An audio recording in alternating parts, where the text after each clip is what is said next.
L'Europe en 3 minutes, le podcast. Toute l'Europe vous propose de mieux saisir les enjeux et le fonctionnement de l'Union européenne en 3 minutes.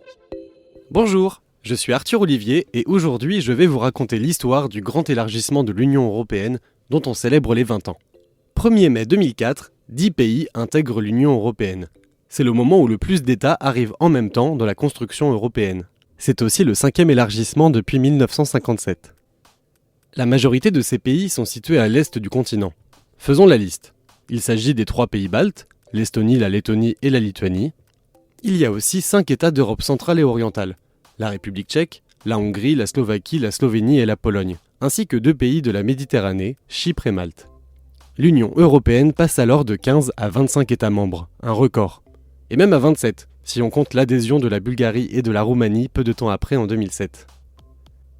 Pourquoi un tel élargissement ? La disparition du bloc soviétique au début des années 90 ouvre la voie à cette nouvelle union. Après la chute du mur de Berlin en 1989, puis l'effondrement de l'URSS en 1991, les États libérés de la tutelle de Moscou toquent à la porte de leurs voisins. La Hongrie et la Pologne sont les premières à déposer leur candidature en 1994. Démocratiser les institutions et sortir de l'économie collectiviste, les défis sont nombreux pour les pays orientaux. Le rideau de fer qui divisait l'Europe en deux a été détruit. Nous ne voulons pas que le rideau de fer soit remplacé par un rideau d'argent qui diviserait le continent entre l'Occident riche et l'Est pauvre. En visite à Bruxelles en 1991, le président polonais Lech Wałęsa prévient « Il ne saurait y avoir d'Europe à 2 vitesses ». Alors, comment intégrer tous ces pays à l'Union européenne ? Du côté des États membres, on se pose la question. En juin 1993, le Conseil européen confirme 3 critères que tout nouvel entrant doit respecter pour rejoindre l'Union européenne. Ses institutions doivent être stables et son économie de marché viable. Il doit aussi être capable d'intégrer les lois européennes déjà existantes, ce qu'on appelle l'acquis communautaire. 10 ans plus tard, Paris réussit. Du moins selon les chefs d'État et de gouvernement. Sous le soleil grec, les dirigeants européens signent le traité d'Athènes le 16 avril 2003 pour approuver l'arrivée des nouveaux États membres. Le grand élargissement a donc lieu un peu plus tard, le 1er mai 2004.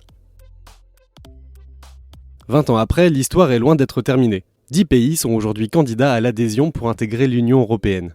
L'Ukraine, la Géorgie et la Moldavie souhaitent rejoindre le club. Mais c'est surtout dans les Balkans que l'on retrouve le plus de prétendants à l'adhésion. On en compte 6. L'Albanie, le Monténégro, la Serbie, la Macédoine du Nord, la Bosnie-Herzégovine et le Kosovo. Pour la Turquie, les négociations sont à l'arrêt. Aujourd'hui comme hier, l'élargissement pose la question du fonctionnement de l'Union européenne. Certaines décisions nécessitent l'unanimité des voix des États membres, comme sur les questions de fiscalité par exemple. Difficile de se mettre d'accord à 27, mais encore plus quand on est 30 ou 35 autour de la table. C'est pourquoi plusieurs pays souhaitent réformer l'Union européenne avant de l'élargir.